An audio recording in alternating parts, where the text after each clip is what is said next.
Hello friends, smart tricks in PSCയിലേക്ക് എല്ലാവർക്കും സ്വാഗതം. ഇന്ന് പുതിയ SCERT സീരീസിൽ ഇന്ത്യൻ ഹിസ്റ്ററി എന്നുള്ള ഭാഗം തന്നെയാണ് നമ്മൾ കണ്ടിന്യൂ ചെയ്യുന്നത്. 7ാം ക്ലാസ്സിലെ രണ്ടാമത്തെ ചാപ്റ്ററായ മധ്യകാല ഇന്ത്യ സാംസ്കാരിക പ്രസ്ഥാനങ്ങൾ എന്ന ചാപ്റ്ററാണ് നമ്മൾ നോക്കാൻ പോകുന്നത്. ഇതിൽ മെയിനായിട്ട് രണ്ട് കാര്യങ്ങളെക്കുറിച്ചാണ് നമുക്ക് പഠിക്കാനുള്ളത്: ഭക്തി പ്രസ്ഥാനവും സൂഫി പ്രസ്ഥാനവും. ഓക്കെ, അപ്പോൾ ഇതിൽ ആദ്യം തന്നെ കുലശേഖര ആഴ്വാർ പെരുമാൾ തിരുമൊഴി എന്ന കൃതിയിൽ കൊടുത്തിരിക്കുന്ന ചില തമിഴ് വരികൾ കൊടുത്തിട്ടുണ്ട്. കോനേറി വാഴും കുറുകായി പിറപ്പേനെ, തിരുവേങ്കട ചൂനയിൽ മീനായി പിറക്കും, വേങ്കടത്ത് ചെമ്പകമായി നിൽക്കും, വേങ്കടമലൈമേൽ തമ്പകമായി, കോയിലിൻ വാസലിൻ പടിയായി കിടന്തും. ഇതിൻ്റെ വിവർത്തനം എന്ന് പറയുന്നത്: തിരുവേങ്കടമലയിൽ ഒരു പ്രാവായി, അവിടുത്തെ കുളത്തിൽ ഒരു മീനായി, ഒരു ചെമ്പകമായി, മലയിലെ തൂണായി, ക്ഷേത്രത്തിലെ ഒരു പടിയായി എങ്കിലും ജനിച്ചാൽ മതി. അതായത് ഭക്തി പ്രസ്ഥാനത്തിൻ്റെ ഒരു സൂചനയാണ് നമുക്കിവിടെ കിട്ടുന്നത്. 9ാം നൂറ്റാണ്ടിൽ കേരളത്തിൽ ജീവിച്ചിരുന്ന കുലശേഖര ആഴ്വാർ എന്ന ഭക്തകവി രചിച്ച പെരുമാൾ തിരുമൊഴി എന്ന കൃതിയിലെ ഒരു ഭാഗമാണ് മുകളിൽ നൽകിയിരിക്കുന്നത്. അപ്പോൾ ഇവിടെ ഓർക്കേണ്ട പോയിന്റ് എന്താണ്? പെരുമാൾ തിരുമൊഴി എന്ന കൃതി രചിച്ചത് കുലശേഖര ആഴ്വാർ എന്ന ഭക്തകവിയാണ്. അദ്ദേഹം ജീവിച്ചിരുന്ന നൂറ്റാണ്ട് 9ാം നൂറ്റാണ്ടാണ്. ദൈവത്തിന് സമ്പൂർണ്ണമായി ജീവിതം സ്വയം സമർപ്പിക്കുന്നതിനെയാണ് ഭക്തി എന്ന് പറയുന്നത്. അപ്പോൾ ഭക്തി എന്ന് പറഞ്ഞാൽ എന്താണ്? ദൈവത്തിന് സമ്പൂർണ്ണമായി ജീവിതം സ്വയം സമർപ്പിക്കുന്നതിനെയാണ് ഭക്തി എന്ന് പറയുന്നത്. ഭക്തിയെ അടിസ്ഥാനമാക്കി ഉയർന്നു വന്ന ആശയങ്ങളും പ്രവർത്തനങ്ങളുമാണ് ഭക്തി പ്രസ്ഥാനം എന്നറിയപ്പെടുന്നത്. മധ്യകാലഘട്ടത്തിൽ ഇന്ത്യയിൽ നിലനിന്നിരുന്ന യാഥാസ്ഥിതിക കാഴ്ചപ്പാടും ജാതി വ്യവസ്ഥയും ജനങ്ങൾക്കിടയിൽ വിവേചനം സൃഷ്ടിച്ചിരുന്നു. സാമൂഹ്യ വിവേചനം നേരിട്ടിരുന്ന ജനവിഭാഗങ്ങൾ ഭക്തി പ്രസ്ഥാനത്തിലേക്ക് ആകൃഷ്ടരായി. ക്രമേണ വ്യത്യസ്ത കാലങ്ങളിൽ ഇന്ത്യയിൽ വിവിധ ദർശനങ്ങളുടെയും അനുഷ്ഠാനങ്ങളുടെയും സമന്വയവും ഉണ്ടായി. ഇപ്രകാരം മധ്യകാലഘട്ടത്തിൽ ഇന്ത്യ ഒട്ടാകെ വ്യാപിച്ച രണ്ട് പ്രധാന സാംസ്കാരിക പ്രസ്ഥാനങ്ങളായ ഭക്തി, സൂഫി പ്രസ്ഥാനങ്ങളെക്കുറിച്ചാണ് നാം ഈ അധ്യായത്തിൽ ചർച്ച ചെയ്യുന്നത്. ഓക്കെ, അപ്പോൾ ആദ്യം തന്നെ നമ്മൾ ഭക്തി പ്രസ്ഥാനത്തെക്കുറിച്ച് കുറച്ച് കാര്യങ്ങളാണ് നോക്കുന്നത്. ഇതിൽ ദക്ഷിണേന്ത്യൻ ഭക്തി പ്രസ്ഥാനമാണ് ആദ്യം ചർച്ച ചെയ്യുന്നത്. ഇഷ്ടദൈവത്തോടുള്ള അചഞ്ചലമായ ഭക്തിയെ സൂചിപ്പിക്കുന്ന ഗീതങ്ങളും കീർത്തനങ്ങളും രചിച്ചിരുന്ന ഭക്തകവികൾ ദക്ഷിണേന്ത്യയിൽ ജീവിച്ചിരുന്നു. ആഴ്വാർമാർ എന്നറിയപ്പെട്ടിരുന്ന വിഷ്ണു ഭക്തരും നായനാർമാർ എന്നറിയപ്പെട്ടിരുന്ന ശിവഭക്തരുമാണ് ഈ ഭക്തകവികൾ. CE 7 മുതൽ 12ാം നൂറ്റാണ്ടുകൾക്കിടയിൽ നിലനിന്നിരുന്ന ഈ പ്രസ്ഥാനത്തിൻ്റെ സവിശേഷതകൾ താഴെ കൊടുത്തിട്ടുണ്ട്. അപ്പോൾ അതിനു മുമ്പ് മാറിപ്പോകാതെ നമ്മൾ പഠിക്കേണ്ട ഒരു കാര്യമാണ്: വിഷ്ണു ഭക്തരെ പറയുന്ന പേരാണ് ആഴ്വാർമാർ, ശിവഭക്തരുടെ പേരാണ് നായനാർമാർ. അപ്പം നമ്മൾ ഇംഗ്ലീഷിൽ ആഴ്വാർമാർ എന്ന് എഴുതുമ്പോൾ A എന്ന ലെറ്ററിലല്ലേ സ്റ്റാർട്ട് ചെയ്യുന്നത്? ആ Aനെ ഒന്ന് തലതിരിച്ചിട്ട് കഴിഞ്ഞാൽ V എന്ന ലെറ്റർ കിട്ടുമല്ലോ. ഓക്കെ, അപ്പം ആഴ്വാർമാർ എന്ന് പറയുന്നത് വിഷ്ണു ഭക്തർ, അപ്പം നായനാർമാർ സ്വാഭാവികമായും ശിവഭക്തരാണ്. അങ്ങനെ എന്തെങ്കിലും ഒരു രീതിയിൽ കണക്ട് ചെയ്ത് പഠിക്കുക കേട്ടോ, മാറിപ്പോവരുത്. അപ്പം ഭക്തി പ്രസ്ഥാനത്തിൻ്റെ സവിശേഷതകൾ: പ്രാദേശിക ഭാഷകളിൽ കീർത്തനങ്ങളുടെ രചനയും ആലാപനവും നടത്തിയിട്ടുണ്ട്. ദൈവത്തോടുള്ള സ്നേഹവും സമർപ്പണവും, ഇഷ്ടദൈവത്തോടുള്ള അകമഴിഞ്ഞ ആരാധന, സ്ത്രീകൾക്ക് തുല്യമായ പങ്കാളിത്തം, ജാതി വ്യത്യാസമില്ലാതെ എല്ലാവർക്കും പ്രവേശനം, ഇതായിരുന്നു ദക്ഷിണേന്ത്യൻ ഭക്തി പ്രസ്ഥാനത്തിൻ്റെ പ്രത്യേകതകൾ. തമിഴ്നാട്ടിലാണ് ഭക്തി പ്രസ്ഥാനം ഒരു ജനകീയ പ്രസ്ഥാനമായി രൂപം കൊണ്ടത്. അപ്പം ജനകീയ പ്രസ്ഥാനമായിട്ട് ഭക്തി പ്രസ്ഥാനം രൂപം കൊണ്ട സ്ഥലം എവിടെയാണ്? തമിഴ്നാട്. ആഴ്വാർമാരും നായനാർമാരും പ്രാദേശിക ഭാഷകളിൽ ഭക്തിഗാനങ്ങൾ ആലപിച്ച് ദേശസഞ്ചാരം നടത്തിയിരുന്നത് കൊണ്ട് ജനങ്ങൾക്കിടയിൽ ഭക്തി പ്രചരിച്ചു. അനാചാരങ്ങളും അസമത്വങ്ങളും ശക്തമായിരുന്ന അക്കാലത്ത് ഭക്തകവികളുടെ രചനകൾ സാധാരണക്കാരെ ഏറെ സ്വാധീനിച്ചു. സമൂഹത്തിൽ നിലനിന്നിരുന്ന അർത്ഥശൂന്യമായ ആചാരങ്ങൾ ചോദ്യം ചെയ്യപ്പെട്ടു. ജാതിഭേദമന്യേ സമൂഹത്തിലെ എല്ലാ വിഭാഗം ജനങ്ങളും ഭക്തി പ്രസ്ഥാനത്തിലേക്ക് ആകൃഷ്ടരായി. ആഴ്വാർമാരുടെയും നായനാർമാരുടെയും രചനകൾ ഹൈന്ദവ മതത്തെ കൂടുതൽ ജനകീയമാക്കി. ഓക്കെ, അപ്പോൾ ഹൈന്ദവ മതത്തെ കൂടുതൽ ജനകീയമാക്കാൻ ഏറ്റവും കൂടുതൽ ഹെൽപ്പ് ചെയ്തതായിരുന്നു ആഴ്വാർമാരുടെയും നായനാർമാരുടെയും രചനകൾ. അപ്പോൾ ആഴ്വാർമാർ വിഷ്ണു ഭക്തരും നായനാർമാർ ശിവഭക്തരുമാണ്. ഇവിടെ CE 1700 തമിഴ്നാട്ടിലെ ഒരു ശിവക്ഷേത്രത്തിൽ നിന്നും കണ്ടെടുത്ത തേവാരം എന്ന കൃതിയുടെ ഒരു കയ്യെഴുത്തിൻ്റെ ചിത്രം ഇവിടെ കൊടുത്തിട്ടുണ്ട്. ഇനി പഠിക്കാൻ ഉള്ള ഇമ്പോർട്ടൻ്റ് ആയിട്ടുള്ള ഒരു പോയിൻ്റാണ്, ആഴ്വാർമാരുടെ രചനകൾ അറിയപ്പെട്ടിരുന്ന പേരാണ് 4000 ദിവ്യ പ്രബന്ധം. നായനാർമാരുടെ രചനകളാണെങ്കിൽ തിരുമുറൈകൾ എന്നും അറിയപ്പെട്ടു. അപ്പോൾ ആഴ്വാർമാർ വിഷ്ണു ഭക്തരാണ്. അവരുടെ രചനകൾ അറിയപ്പെട്ടിരുന്ന പേരാണ് 4000 ദിവ്യപ്രബന്ധം. നായനാർമാർ ശിവഭക്തരാണ്. അവരുടെ രചനയാണ് തിരുമുറൈകൾ. അപ്പം നായനാർമാരുടേതല്ല 4000, അങ്ങനെ അല്ല എന്ന് കണക്ട് ചെയ്യുക കേട്ടോ. നെക്സ്റ്റ്, ഭക്തി പ്രസ്ഥാനത്തിലെ പ്രധാന കവികളുടെ പേര് നമുക്ക് നോക്കാനുണ്ട്. വിഷ്ണു ഭക്തർ ആഴ്വാർമാരാണ്. അതിൽ പ്രധാന കവികളാണ് കുലശേഖര ആഴ്വാർ, പെരിയാഴ്വാർ, നമ്മാഴ്വാർ, ആണ്ടാൾ. കുലശേഖര ആഴ്വാർ, പെരിയാഴ്വാർ, നമ്മാഴ്വാർ, ആണ്ടാൾ. ഈ 4 കവികളാണ് ആഴ്വാർമാർ വിഭാഗത്തിൽപ്പെടുന്ന പ്രധാന കവികൾ. ഇനി നായനാർമാരിൽ വരുന്ന കവികളാണ് കാരയ്ക്കൽ അമ്മയാർ, അപ്പർ, സമ്പന്തർ, സുന്ദരർ, മാണിക്യവാസകർ. അപ്പം അമ്മ, അപ്പൻ, സംബന്ധം, സുന്ദരൻ, മാണിക്യവാസക, അങ്ങനെ കണക്ട് ചെയ്തിട്ട് അത് പഠിക്കാം. ഓക്കെ. അപ്പം ആഴ്വാർമാരിൽ വരുന്നത് കുലശേഖര ആഴ്വാർ, പെരിയാഴ്വാർ, നമ്മാഴ്വാർ, ആണ്ടാൾ. ശിവഭക്തരായ നായനാർമാരിൽ വരുന്ന പ്രധാന കവികളാണ് കാരയ്ക്കൽ അമ്മയാർ, അപ്പർ, സമ്പന്തർ, സുന്ദരർ, മാണിക്യവാസകർ. നെക്സ്റ്റ്, കന്നഡ ദേശത്തെ മനുഷ്യസ്നേഹി എന്നറിയപ്പെട്ടിരുന്ന ബസവണ്ണ എന്ന വ്യക്തിയെക്കുറിച്ചാണ് നമ്മൾ ചർച്ച ചെയ്യാൻ പോകുന്നത്. അപ്പം തമിഴ്നാട്ടിലെ ഭക്തി പ്രസ്ഥാനത്തെക്കുറിച്ചാണ് നേരത്തെ പറഞ്ഞത്. ഇത് കർണാടകയിലേക്ക് വരുന്നു. ബസവണ്ണ രൂപീകരിച്ച അനുഭവ മണ്ഡപം എന്ന ചർച്ചാവേദിയിൽ നടന്ന ഒരു ചർച്ചയുടെ ചിത്രം താഴെ കൊടുത്തിട്ടുണ്ട്.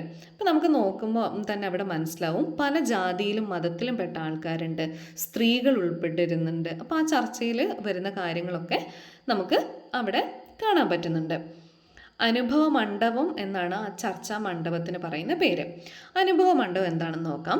12ാം നൂറ്റാണ്ടിൽ ബസവണ്ണ സ്ഥാപിച്ച ആത്മീയ ചർച്ചാവേദിയാണ് അനുഭവ മണ്ഡപം. അനുഭവ മണ്ഡപം എന്താണ്? 12ാം നൂറ്റാണ്ടിൽ ബസവണ്ണ സ്ഥാപിച്ച ആത്മീയ ചർച്ചാവേദിയുടെ പേരാണ് അനുഭവ മണ്ഡപം. അല്ലമ പ്രഭു, അക്ക മഹാദേവി എന്നിവർ അനുഭവ മണ്ഡപത്തിലെ ചർച്ചകൾക്ക് നേതൃത്വം നൽകിയിരുന്നു. ജാതി, ലിംഗവിവേചനം എന്നിവ പരിഗണിക്കാതെ എല്ലാവർക്കും ചർച്ചകളിൽ പങ്കെടുക്കാൻ അവസരം ലഭിച്ചിരുന്നു. ആത്മീയ ചർച്ചകൾക്കും അറിവ് പുതുക്കലിനുമായിട്ടാണ് ജനങ്ങൾ അനുഭവ മണ്ഡപത്തിൽ എത്തിയിരുന്നത്. ചർച്ചയിൽ ഉയർന്നു വന്ന ആശയങ്ങളെ പറയുന്ന പേരാണ് വചനങ്ങൾ. വചനങ്ങൾ എന്ന പേരിൽ ജനങ്ങളിലേക്ക് പകർന്നു നൽകി. അപ്പോൾ അനുഭവ മണ്ഡപത്തെക്കുറിച്ച് ചോദിക്കുകയാണെങ്കിൽ ചാൻസുള്ള മെയിൻ ക്വസ്റ്റ്യൻസ്, ഇതാര് സ്ഥാപിച്ചതാണ്? ബസവണ്ണ. ഏത് നൂറ്റാണ്ടിലാണ്? 12ാം നൂറ്റാണ്ടിൽ. ഇതിൽ ചർച്ചയിൽ പങ്കെടുത്ത മെയിനായിട്ടുള്ള 2 ആൾക്കാരുടെ പേരാണ് അല്ലമ പ്രഭു, അക്ക മഹാദേവി. ഇനി ചർച്ചയിൽ ഉയർന്നു വന്ന ആശയങ്ങൾ പറയുന്ന പേരെന്താണ്? വചനങ്ങൾ. ഇതിൽ നിന്നും അക്കാലത്തെ സാമൂഹിക വ്യവസ്ഥയെക്കുറിച്ച് നമുക്ക് മനസ്സിലാവുന്ന എന്താണ്? ജാതീയമായ വിവേചനങ്ങളില്ല, സ്ത്രീകൾക്കൊക്കെ തുല്യ പങ്കാളിത്തം തന്നെ നൽകിയിരുന്നു. അതൊക്കെ നമുക്ക് ഇതിൽ നിന്ന് മനസ്സിലാവും അനുഭവ മണ്ഡപത്തിൽ നിന്ന്. 12ാം നൂറ്റാണ്ടിൽ കന്നഡ ദേശത്ത് ജീവിച്ചിരുന്ന തത്വചിന്തകനും സാമൂഹ്യ പരിഷ്കർത്താവും കവിയുമായിരുന്നു ബസവണ്ണ. സമൂഹത്തിൽ നിലനിന്നിരുന്ന സാമൂഹികവും മതപരവുമായ വിവേചനങ്ങളെ ജനങ്ങൾക്ക് മനസ്സിലാക്കി കൊടുക്കാൻ അദ്ദേഹം തീരുമാനിച്ചു. അവയെ തുടച്ചു നീക്കുവാനും പ്രയത്നിച്ചു.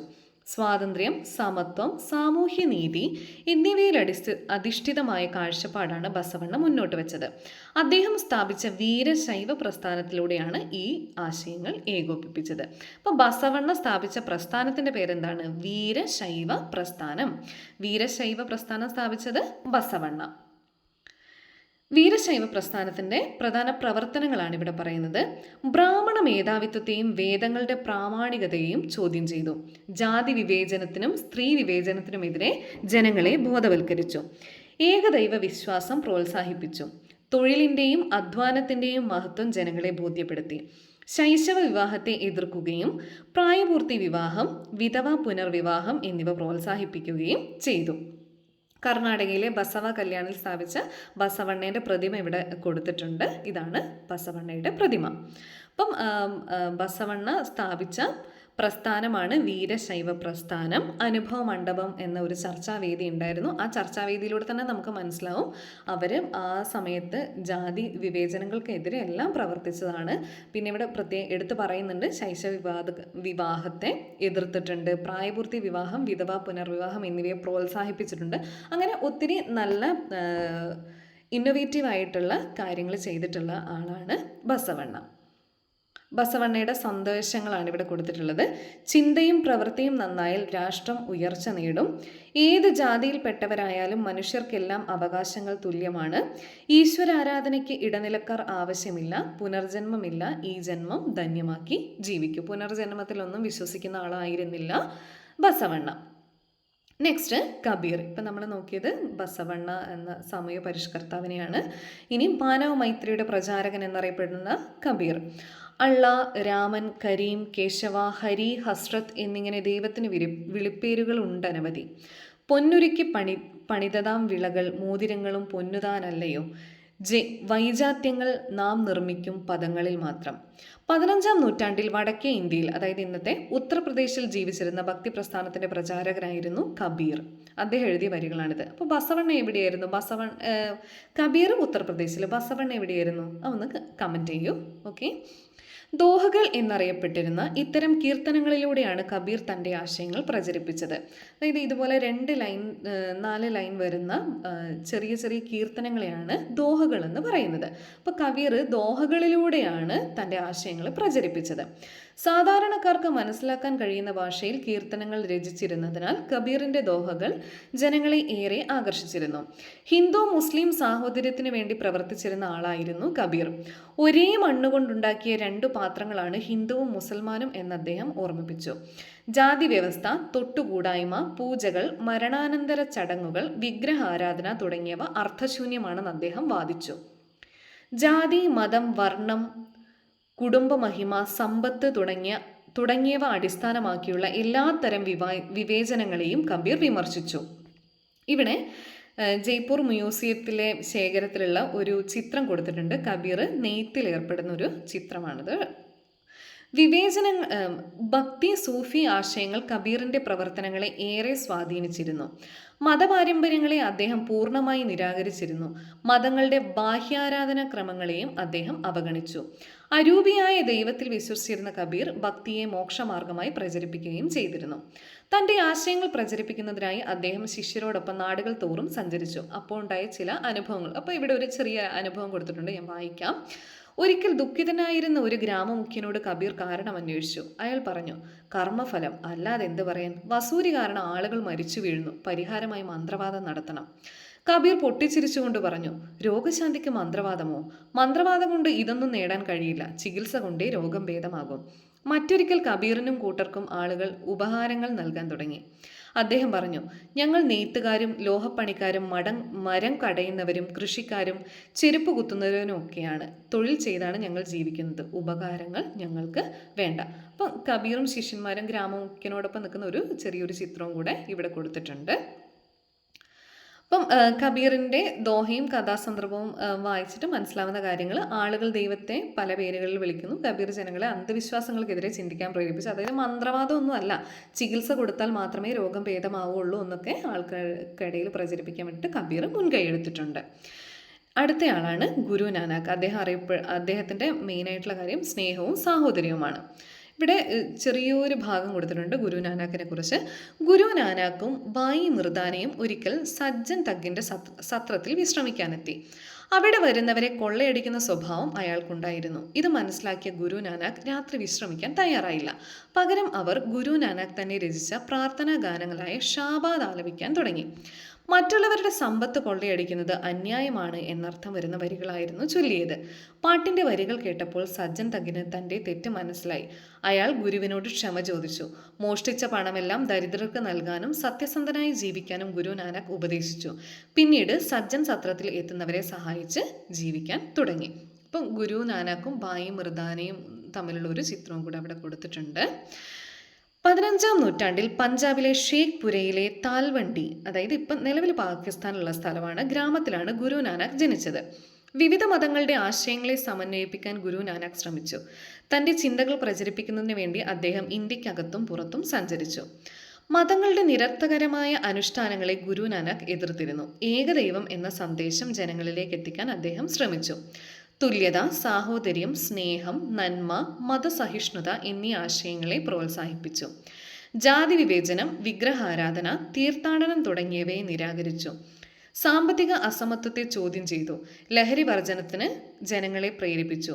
എല്ലാ വിഭാഗം ജനങ്ങൾക്കും ഒരുമിച്ചിരുന്ന് ഭക്ഷണം കഴിക്കാനാകുന്ന ലങ്കാർ അഥവാ പൊതു അടുക്കളയുടെ പ്രാധാന്യം വ്യക്തമാക്കി. അദ്ദേഹത്തിന്റെ ആശയങ്ങൾ പിൽക്കാലത്ത് സിഖ് മതത്തിന്റെ രൂപീകരണത്തിന് വഴിതെളിച്ചു. അമൃത്സറിലെ ബാബ അടൽ ഗുരുദ്വാരയിലെ ഗുരു നാനക്കിന്റെ ഒരു ചുമർ ചിത്രം ഇവിടെ കൊടുത്തിട്ടുണ്ട്. നമ്മൾ പഞ്ചാബിലെ ഗോൾഡൻ ടെമ്പിളിൽ പോയി കഴിഞ്ഞാൽ ലങ്കാറിൽ നിന്ന് എല്ലാ വിഭാഗം ആൾക്കാരും ഇരുന്ന് ഭക്ഷണം കഴിക്കുന്നതൊക്കെ കാണാൻ വേണ്ടിയിട്ട് പറ്റും.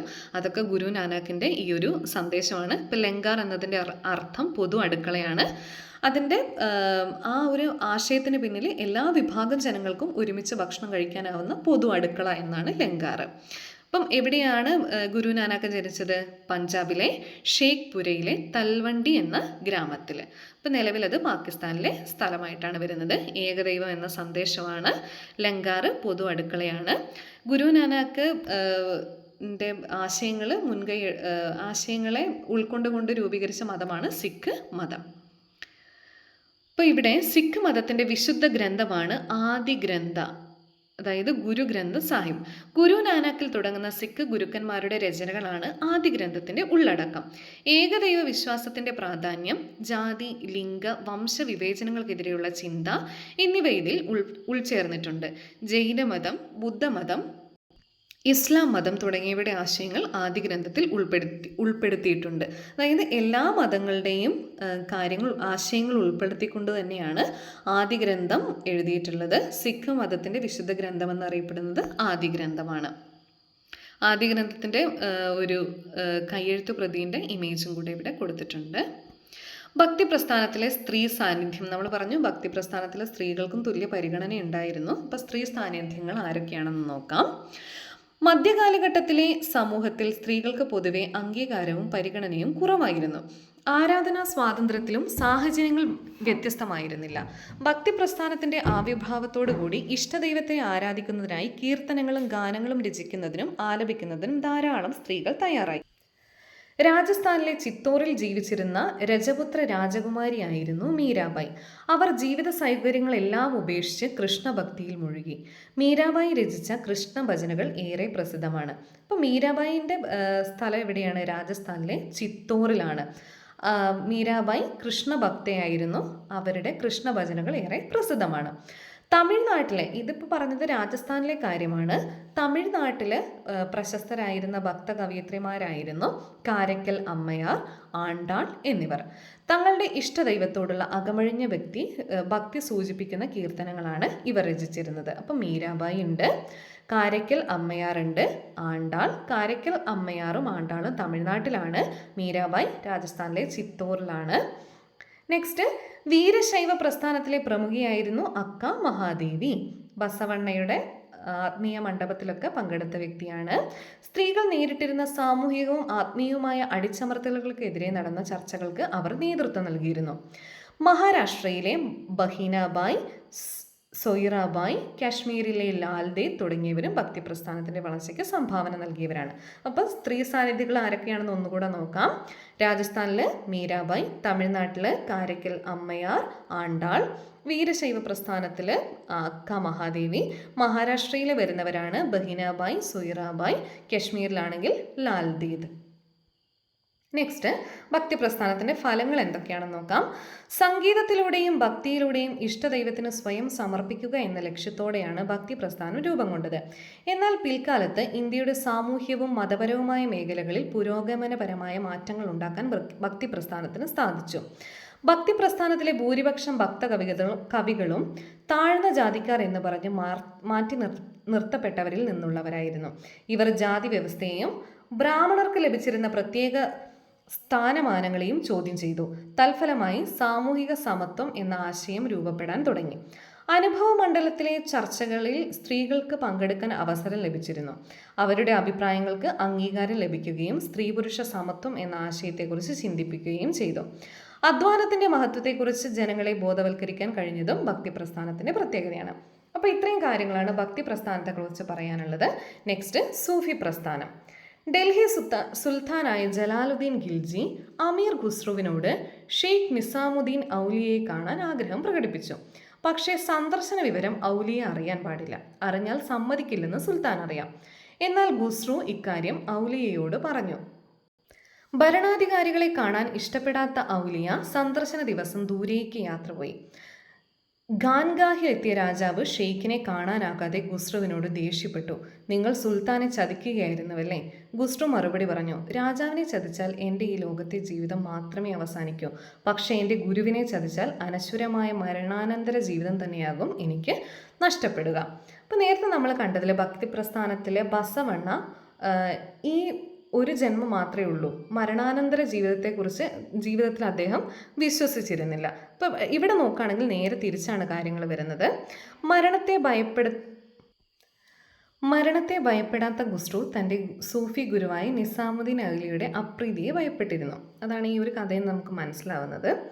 ഭക്തിയെ ദൈവത്തോടടുക്കുവാനുള്ള മാർഗമായി സ്വീകരിച്ചവരായിരുന്നു സൂഫികൾ. അതിനുള്ള ഒരു വഴി ഭക്തി ഗാനാവലമാണെന്നാണ് സൂഫി വര്യന്മാർ കരുതിയത്.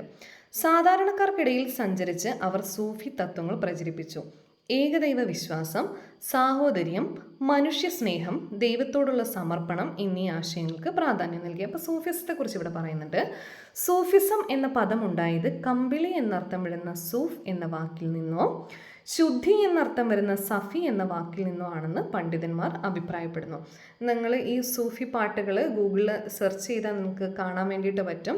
ഇങ്ങനെ വൈറ്റ് ഡ്രസ്സൊക്കെ ഇട്ടിട്ട് ഇങ്ങനെ ഡാൻസൊക്കെ കളിച്ചുകൊണ്ട് കുൻഫായ കുൻഫായ ആ പാട്ടുകളൊക്കെ സൂഫി സോങ്ങായിട്ട് വരുന്നതാണ്.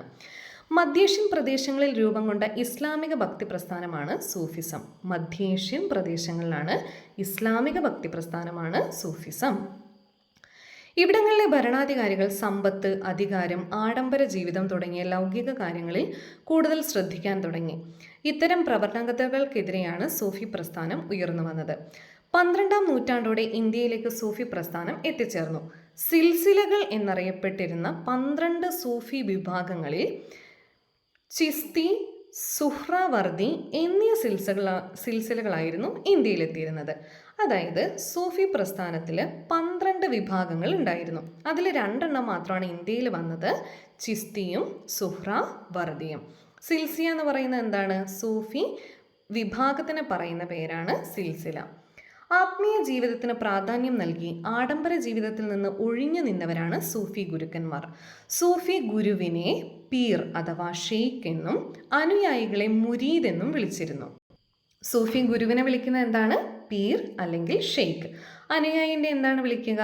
മുരീദ്. സൂഫികളുടെ താമസ സ്ഥലങ്ങളായിരുന്നു ഖാൻഗാഹുകൾ. അക്കാലത്തെ സാമൂഹിക കേന്ദ്രങ്ങളായിരുന്നു. സൂഫി കേന്ദ്രങ്ങളിൽ സമ എന്ന പ്രത്യേക ഗാനാലാപന ശൈലിയിൽ ആലപിച്ചിരുന്ന ഭക്തിഗാനങ്ങളാണ് ഖവാലികൾ. സൽത്തനത്ത് മുഗൾ കാലഘട്ടങ്ങളിൽ വിവിധ മതവിഭാഗങ്ങൾക്കിടയിൽ ഐക്യമുണ്ടാക്കാൻ സൂഫികൾക്ക് സാധിച്ചിരുന്നു. അപ്പോൾ ഇവിടെ ഓർക്കേണ്ട കാര്യങ്ങൾ എന്തൊക്കെയാണ്? സൂഫികളുടെ താമസ സ്ഥലത്തിൻ്റെ പേര് ഖാൻഗാഹുകൾ. അവരുടെ ഗാന ആലാപന ശൈലിയുടെ പേരാണ് സമ. ഭക്തി ഗാനങ്ങളെ പറയുന്നത് ഖവാലികൾ എന്നാണ്. സൂഫി ഗുരു പീറാണ്, അനുയായി മുരീദ്. ഇന്ത്യയിലെ പ്രധാന സൂഫി വര്യന്മാരും അവർ ഉൾപ്പെട്ട പ്രദേശമാണ്. സിൽഹറ്റ് എന്ന പ്രദേശത്തെ സൂഫി വര്യന്മാരാണ് ഷെയ്ഖ് ഷിഹാബുദ്ദീൻ സുഹ്രവർദി, ഡൽഹിയിലെ ഷെയ്ഖ് നിസാമുദ്ദീൻ ഔലിയ, അജ്മീറിൽ ഖ്വാജ മൊയിനുദ്ദീൻ ചിസ്തി. ഇതാണ് പ്രധാനപ്പെട്ട സൂഫി വര്യന്മാരും അവരുടെ സ്ഥലങ്ങളും. നെക്സ്റ്റ്, പ്രാദേശിക ഭാഷകളുടെ വളർച്ചയെക്കുറിച്ച് ഇവിടെ പറയുന്നുണ്ട്. സാധാരണക്കാർക്ക് മനസ്സിലാകുന്നതിന് വേണ്ടി ഭക്തി സൂഫി പ്രചാരകർ പ്രാദേശിക ഭാഷകളിലാണ് ആശയപ്രചാരണം നടത്തിയത്. ഇത് പ്രാദേശിക ഭാഷകളുടെ വളർച്ചയ്ക്ക് കാരണമായി.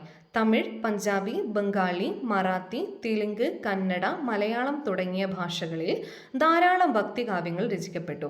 കൂടാതെ പ്രാദേശിക ഭാഷകളിൽ ധാരാളം സാഹിത്യകൃതികളും ഉണ്ടായി. പേർഷ്യനും ഹിന്ദിയും ചേർന്നുണ്ടായ ഉറുദു ഇന്ത്യയുടെ സാംസ്കാരിക സമന്വയത്തിന് ഉദാഹരണമാണ്. അതായത് പേർഷ്യൻ ഭാഷയും ഹിന്ദിയും ചേർന്നിട്ടാണ് ഉറുദു എന്ന ഭാഷ ഉണ്ടായത്. അതായത് 2 സംസ്കാരങ്ങളുടെ ഒരു സമന്വയമാണ് ഉറുദു ഭാഷ. അതുകൊണ്ട് തന്നെ ഇന്ത്യയുടെ സാംസ്കാരിക സമന്വയത്തിന് ഉദാഹരണമായിട്ട് നമുക്ക് ഉറുദു ഭാഷയെ പറയാൻ വേണ്ടിയിട്ട് പറ്റും. ഇക്കാലത്തെ ഉറുദു ഭാഷയിലെ ഏറ്റവും ശ്രദ്ധേയനായ എഴുത്തുകാരനായിരുന്നു അമീർ ഖുസ്രു. കബീറിൻ്റെ ദോഹകൾ ഹിന്ദി ഭാഷയെ സമ്പന്നമാക്കി. മഹാഭാരതം, രാമായണം എന്നിവയും മറ്റു കൃതികളും വിവിധ ഭാഷകളിലേക്ക് വിവർത്തനം ചെയ്യപ്പെട്ടു. ഇത് ഭാഷയ്ക്കും സാഹിത്യത്തിനും ഉണർവേകി. അപ്പം പ്രാദേശിക ഭാഷകളുണ്ടായ പ്രധാന സാഹിത്യ കൃതികളും അതിൻ്റെ രചയിതാക്കളെ ഇവിടെ പറയുന്നുണ്ട്. ഇത് കൃത്യമായിട്ട് പഠിച്ചിരിക്കണം. ഉറപ്പായിട്ടും ഇതിന്ന് ഒരു ക്വസ്റ്റിന് ചാൻസ് ഉണ്ട്. തമിഴിൽ വരുന്നത് 4000 ദിവ്യപ്രബന്ധം. അത് എഴുതിയത് ആഴ്വാർമാരാണ്. ആഴ്വാർമാർ ഏത് ഭക്തരാണ്? ശിവഭക്തരാണോ വിഷ്ണു ഭക്തരാണോ? വിഷ്ണു ഭക്തർ. തിരുമുറൈകൾ നായനാർമാർ രചിച്ചതാണ്, ശിവഭക്തരാണ് അവർ. കന്നഡയിൽ വരുന്നതാണ് വചനങ്ങൾ. ബസവണ്ണയുടെ ആത്മീയ മണ്ഡപത്തിൽ ഉയർന്നു വരുന്ന ആശയങ്ങളെയാണ് നമ്മൾ വചനങ്ങൾ എന്ന് പറയുന്നത്. അതിൻ്റെ രചയിതാക്കൾ ബസവണ്ണ, അക്ക മഹാദേവി, അല്ലമ്മ പ്രഭു. തെലുങ്കിലേക്ക് മഹാഭാരതത്തെ വിവർത്തനം ചെയ്തത് നന്നയ്യ, തിക്കണ്ണ, യര പ്രഗത ഇവനാണ്. ബംഗാളി ഭാഷയിൽ വരുന്ന പ്രധാന കൃതിയാണ് ഗീതാഗോവിന്ദം. അത് രചിച്ചത് ജയദേവനാണ്. ഹിന്ദിയിൽ പത്മാവത് എഴുതിയത് മാലിക് മുഹമ്മദ് ജെയ്സി. മലയാളത്തിൽ ജ്ഞാനപ്പാന പൂന്താനം. അധ്യാത്മരാമായണം കിളിപ്പാട്ട് എഴുതിയത് തുഞ്ചത്ത് രാമാനുജൻ എഴുത്തച്ഛൻ. മുഹിയുദ്ദീൻ മാല എഴുതിയത് ഖാസി മുഹമ്മദ്. ഇതാണ് പ്രധാന കൃതികളും അതിൻ്റെ രചയിതാക്കളും. ഓക്കെ, നെക്സ്റ്റ് ഭക്തി സൂഫി ആശയങ്ങളുടെ സ്വാധീനത്തെക്കുറിച്ച് നമുക്ക് നോക്കാം. അതായത് ജാതി വിവേചനത്തിനെതിരെയുള്ള മനോഭാവം, അടിച്ചേൽപ്പിക്കപ്പെട്ട ആചാരങ്ങളെ ചോദ്യം ചെയ്യാനുള്ള മനോഭാവം, മതസഹിഷ്ണുത, ഇതൊക്കെ ഭക്തി സൂഫി പ്രസ്ഥാനങ്ങളിൽ ഒരുപാട് സ്വാധീനം ചെലുത്തിയ കാര്യങ്ങളായിരുന്നു. മധ്യകാലഘട്ടത്തിൽ ഇന്ത്യൻ സമൂഹത്തിൽ പൊതുവെ കടുത്ത നീചത്വങ്ങളും സാമൂഹിക അസമത്വങ്ങളും നിലനിന്നിരുന്നു. അക്കാലത്തെ രാഷ്ട്രീയ സാമൂഹിക അവസ്ഥകളെക്കുറിച്ച് മുൻ അധ്യായത്തിൽ ചർച്ച ചെയ്തല്ലോ. ഈ സാഹചര്യത്തിൽ മനുഷ്യരെ ഒരുമിപ്പിച്ച് സംഘർഷങ്ങൾ കുറച്ച് സമാധാന അന്തരീക്ഷം സൃഷ്ടിക്കുന്നതിൽ ഭക്തി സൂഫി പ്രസ്ഥാനങ്ങൾ വലിയ പങ്ക് വഹിച്ചിട്ടുണ്ട്. വ്യത്യസ്ത മതങ്ങളിലെ ആശയങ്ങൾ സാധാരണക്കാരിലേക്ക് എത്തിക്കാൻ ഈ പ്രസ്ഥാനങ്ങൾക്ക് കഴിഞ്ഞു. വിവിധ ജാതി മതവിഭാഗങ്ങൾ ഉൾപ്പെട്ടിരുന്ന ജനങ്ങൾക്ക് സഹവർത്തിത്വത്തോടെ കഴിയാൻ ഭക്തി സൂഫി ആശയങ്ങളുടെ സ്വാധീനം സഹായകമായി. ആധുനിക ഇന്ത്യൻ സമൂഹത്തിൻ്റെ മുഖമുദ്രകളായ സാമൂഹിക സൗഹാർദ്ദം, നാനാത്വത്തിൽ ഏകത്വം, സാഹോദര്യം, തുല്യത, ബഹുസ്വരത തുടങ്ങിയവ ഭക്തി സൂഫി ആശയങ്ങളുടെ പ്രേരണയിൽ നിന്ന് രൂപം കൊണ്ടവയാണ്. അപ്പോൾ ഇവിടെ ലാസ്റ്റ് ഭക്തി സൂഫി പ്രചാരകരും അവരുടെ ഇമേജസ് ഇവിടെ കൊടുത്തിട്ടുണ്ട്. അത് നിങ്ങളൊന്ന് ശ്രദ്ധിച്ച് നോക്കുക കേട്ടോ. ഗുരു നാനക്ക് 15-16 നൂറ്റാണ്ടിലാണ് വരുന്നത്. കശ്മീരിൽ വരുന്ന ലാൽ ദേദ് 14-ാം നൂറ്റാണ്ട്. സൂർദാസ്, പിന്നെ ഷെയ്ഖ് ഷിഹാബുദ്ദീൻ സുഹ്രവർദി, ഇവരുടെയൊക്കെ ഇമേജസ് ശ്രദ്ധിച്ച് നോക്കാം. ഈ ഒരു ചാപ്റ്റർ നമ്മൾ കംപ്ലീറ്റ് ചെയ്തിട്ടുണ്ട്. അപ്പോൾ ആദ്യം മുതൽ എന്താ നോക്കിയെന്നുള്ളത് ഒന്നുകൂടെ നോക്കാം. ഈ ചാപ്റ്ററിൽ മെയിനായിട്ട് 2 പ്രസ്ഥാനങ്ങളെക്കുറിച്ചാണ് പഠിച്ചത്. ഭക്തി പ്രസ്ഥാനം, സൂഫി പ്രസ്ഥാനം. ദൈവത്തിന് സമ്പൂർണ്ണമായി ജീവിതം സ്വയം സമർപ്പിക്കുന്നതിനെ ഭക്തി എന്ന് പറയുന്നു. ഇതിൽ ആഴ്വാർമാർ വിഷ്ണു ഭക്തരാണ്. ശിവഭക്തരെ അറിയപ്പെട്ടിരുന്ന പേര് നായനാർമാരെന്നാണ്. പിന്നെ നമ്മൾ മെയിനായിട്ട് പഠിച്ചത് തമിഴ്നാട്ടിലെ ഭക്തി പ്രസ്ഥാനം ഒരു ജനകീയ പ്രസ്ഥാനമായി രൂപം കൊണ്ടത്. ആഴ്വാർമാരുടെ രചനകൾ അറിയപ്പെടുന്നത് 4000 ദിവ്യ പ്രബന്ധം എന്നാണ്. നായനാർമാരുടെ രചനകളാണ് തിരുമുറൈകൾ. ഇനി ഓരോ പ്രധാന കവികളെ നോക്കാം. ആഴ്വാർമാരിൽ വരുന്നത് കുലശേഖര ആഴ്വാർ, പെരിയാഴ്വാർ, നമ്മാഴ്വാർ, ആണ്ടാൾ. നായനാർമാരിൽ വരുന്നത് കാരയ്ക്കൽ അമ്മയാർ, അപ്പർ, സമ്പന്തർ, സുന്ദരർ, മാണിക്യവാസകർ. നെക്സ്റ്റ് ബസവണ്ണ കന്നഡ ദേശത്തെ മനുഷ്യസ്നേഹിയാണ്. അദ്ദേഹം രൂപീകരിച്ചതാണ് അനുഭവ മണ്ഡപം. സ്ത്രീകൾക്ക് തുല്യ പ്രാധാന്യമുണ്ടായിരുന്നു. 12-ാം നൂറ്റാണ്ടിലാണ്. അല്ലമ്മ പ്രഭു, അക്ക മഹാദേവി എന്നിവർ അനുഭവ മണ്ഡലത്തിലെ പ്രധാനികളായിരുന്നു. ചർച്ചയിൽ ഉയർന്നു വരുന്ന പ്രധാന ആശയങ്ങളെ വചനങ്ങൾ എന്ന പേരിലാണ് അറിയപ്പെട്ടിരുന്നത്. പിന്നെ മെയിനായിട്ട് ബസവണ്ണ രൂപീകരിച്ച പ്രസ്ഥാനമാണ് വീരശൈവ പ്രസ്ഥാനം. നെക്സ്റ്റ് കബീർ, മാനവ മൈത്രിയുടെ പ്രചാരകൻ. കബീർ മെയിനായിട്ട് ദോഹകളാണ് എഴുതിയിരുന്നത്. 15-ാം നൂറ്റാണ്ടിലാണ്. ഇന്നത്തെ ഉത്തർപ്രദേശിലാണ് അദ്ദേഹം ജീവിച്ചിരുന്നത്. പിന്നീട് നമ്മൾ പഠിച്ചത് ഗുരു നാനാക്കിനെ കുറിച്ച്, സ്നേഹവും സാഹോദര്യവും. അദ്ദേഹത്തിൻ്റെ പ്രാർത്ഥനാ ഗാനത്തിന് പറയുന്ന പേരാണ് ഷാബാദ്. ഗുരു നാനാക്ക് ഏകദൈവം എന്ന ഐഡിയ ആയിരുന്നു പ്രചരിപ്പിച്ചത്. 15-ാം നൂറ്റാണ്ടിലാണ്. പഞ്ചാബിലെ ഷേഖ്പുരയിലാണ്. എല്ലാ വിഭാഗം ജനങ്ങൾക്കും ഒരുമിച്ചിരുന്ന് ഭക്ഷണം കഴിക്കാനാകുന്ന പൊതു അടുക്കളയുടെ പേരാണ് ലങ്കാർ. സിഖ് മതത്തിൻ്റെ രൂപീകരണത്തിന് ഗുരു നാനാക്ക് വഴി തെളിയിച്ചിട്ടുണ്ട്. സിഖ് മതത്തിൻ്റെ വിശുദ്ധ ഗ്രന്ഥം അറിയപ്പെട്ടിരുന്നത് ആദി ഗ്രന്ഥം എന്നാണ്. ഇനി ഭക്തി പ്രസ്ഥാനത്തിലെ സ്ത്രീ സാന്നിധ്യം രാജസ്ഥാനിലെ ചിത്തോറിൽ മീരാബായി, അദ്ദേഹം ഒരു കൃഷ്ണഭക്തിയായിരുന്നു. തമിഴ്നാട്ടിൽ കാരക്കൽ അമ്മയാർ ആണ്ടാൾ, വീരശൈവ പ്രസ്ഥാനത്തിൽ അക്ക മഹാദേവി, അത് കർണാടകയിലാണ്. മഹാരാഷ്ട്രയിൽ ബഹിനാബായി സൊയ്റാബായി, കശ്മീരിൽ ലാൽദേദ്. നെക്സ്റ്റ് നമ്മൾ നോക്കിയത് സൂഫി പ്രസ്ഥാനത്തെക്കുറിച്ചാണ്. ഭക്തിയെ ദൈവത്തോടടുക്കുവാനുള്ള മാർഗമായി സ്വീകരിച്ചവരായിരുന്നു സൂഫികൾ.